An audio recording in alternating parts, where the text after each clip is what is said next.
Hello world, welcome back to Accelerator and welcome back to the Mk1 Audi TT build series. Yeah, now today we're tackling the short shifter. Yes, but it's not in there like most cars, it's in there.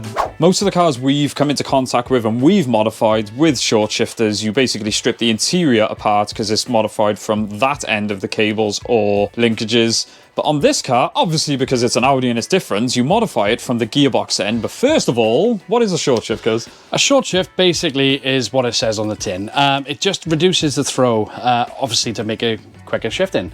Yeah, obviously race car stuff. Yeah, of course. Yeah. And can you explain briefly why we're not tearing apart the interior on this one like we did the Civic, and we're doing it from this end? On the Audi, it has this. No, this is not a knuckle duster for Friday nights or a hammer.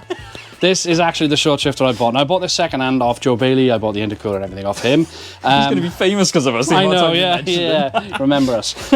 Yeah, now the problem was when I bought this off him, he has a newer one, a 53 plate. Now it comes with this adapter here, which uses like a circlip type fitment.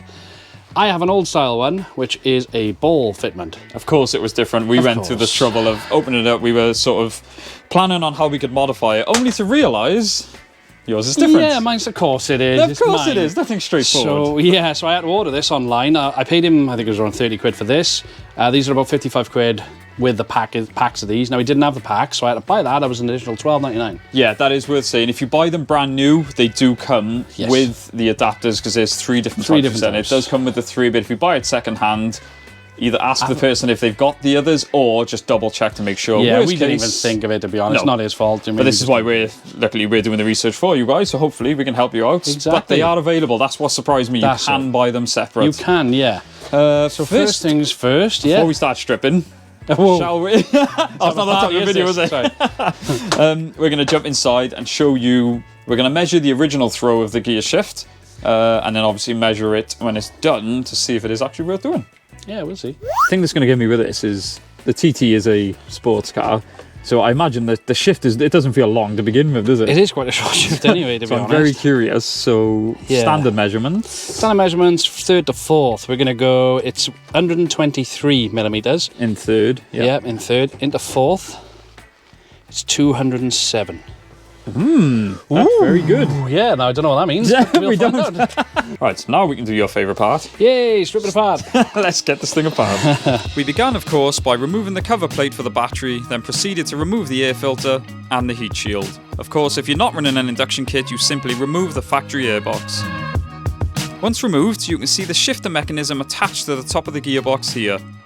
We need to pop the shifter cable from the mechanism by carefully prying it off. We use the screwdriver underneath to give us something to lever from, then use the pry bar to pop it off the ball joint. Fortunately, you only have to remove this one cable from the mechanism as the other cable is attached elsewhere. Next up is unbolting this 13mm nut that holds the mechanism to the gearbox. At this point, Kenny quickly learned that extension bars shouldn't be used as hammering tools or chisels. Once the 13mm nut is undone, it may take a few taps of the thread to free the mechanism from the gearbox. Once free, simply remove the shifter mechanism by pulling it upwards from the spline. With this style short shift, it is actually adjustable.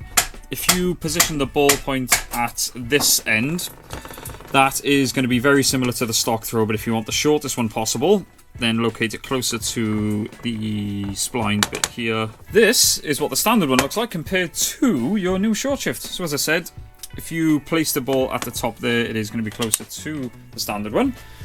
You were very lucky with yours, you were just saying. Usually you've got to hit the thread on top to get it to break free with yours, because this car's been apart about 17,000 times already. Done a long ago, so thank God it did literally just fall apart. Well, don't say that. You know what I'm saying. But now it's in store. Yeah, I'm just putting some grease. I don't know if you're supposed to, or I can't see it hurting.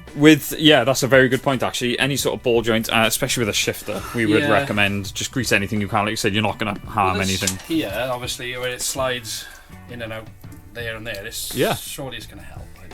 If I done it wrong and the gearbox falls out, then someone on the internet will tell us otherwise, so it's fine. Place the short shift assembly onto the spline, ensuring the ball joint or circlip connecting point is where it should be.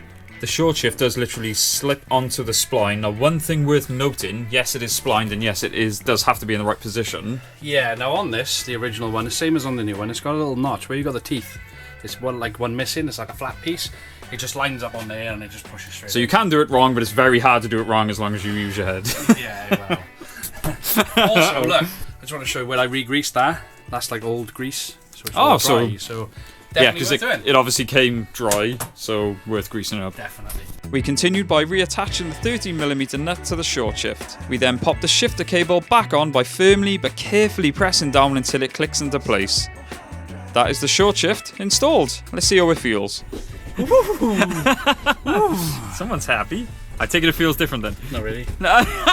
Got me again. Oh. That is definitely shorter, isn't it? I know, I was winding you up. I just like tricking you. It's a short shift video thing now, and if you Yep. Oh my god, that feels really good. Doesn't it? The distance now should be further because this is now further away from that.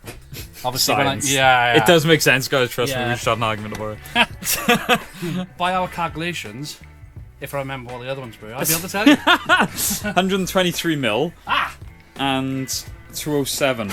I was just to say It's over 20 mil. You're saving over 20 mil. Wow. On a shifter that was genuinely quite short to begin with. Yeah, well, that's the thing. And it doesn't feel, usually when you go, especially with adjustable ones, if you adjust them all the way, we are going to take it off for the drive to see if, because obviously they do feel different when they're in motion. A lot of them can feel too notchy, and you've got to give that's the only downside to a short shift, is you've got to put more effort. I was told this definitely is more notchy. Yeah. But that's so far so good, yeah. But we're going to take this thing out for a little drive. Oh yeah, we've got to put it back together first. Yeah. I'm glad one of us is awake.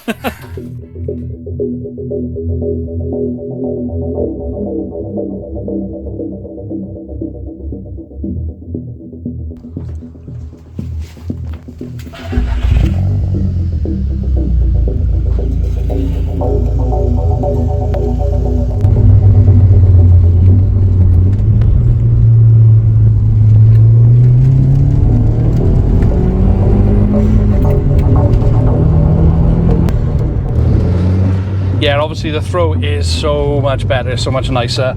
It is a little bit more notchy, but once again, as expected. So yeah, overall, I'm quite happy with it. Even to go through the gears, obviously to go through quicker.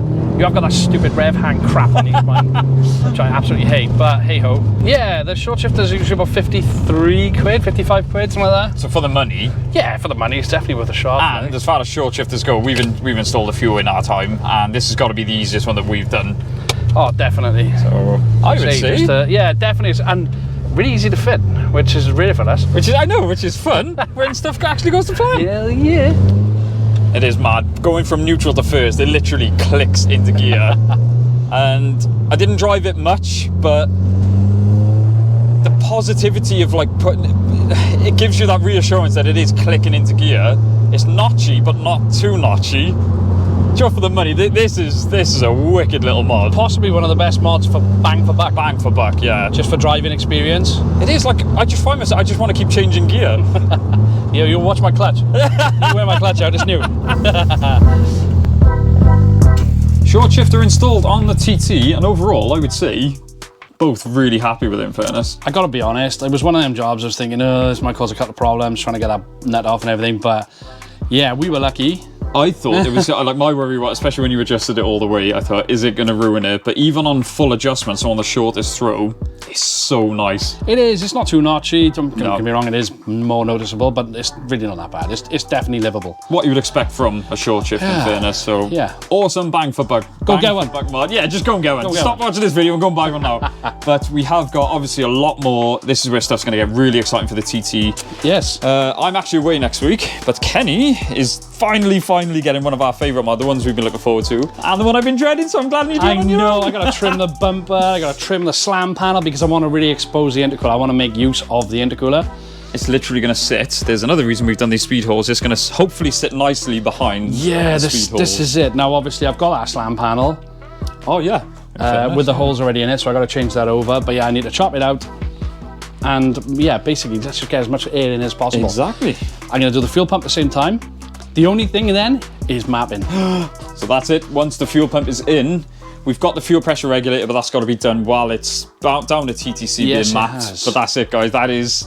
We are going to be doing the 0 to 60 run as it is now and after, and a first drive video before we get it mapped, just so you guys know. Just with bolt-ons, it's not been mapped, so Yeah. I'm not expecting any more power really out of it. No, and the difference between driving it normal and getting it mapped. So like honestly, this is where it's yes. going to get very interesting. The bit we've been waiting for the last 6 months. Exactly. But yeah, for now, we'll leave it there. Thank you so much for watching, guys. Don't forget to like, comment, subscribe. We'll see you in the next one. I hope it doesn't go boom. Me too. Actually, I hope it does. Whoa! Content. Just jinx the shit out of it.